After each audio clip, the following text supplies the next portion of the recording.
Dinşünaslığın mənası din haqqında çox məlumatlı olmaq deyil fikrimcə. Dinşünaslığın mənası nəyin harda qərar tutduğunu bilməkdir. Dinşünaslığın mənası mövzular içində prioritetləri tapmaqdır, mühüm nöqtələri tapmaqdır, ən önəmliləri tapmaqdır. İnsanlar üçün o dərmanları tapıb təqdim eləməkdir.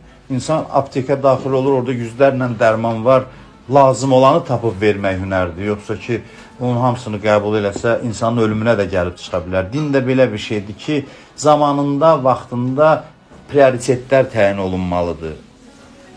Və şeytanın əsas işi dindarlarla heç də onları günaha çağırmaq deyil. Əsas işi yaxşılıqla başını qatıb lazım olanı eləməkdən çəkindirməkdir.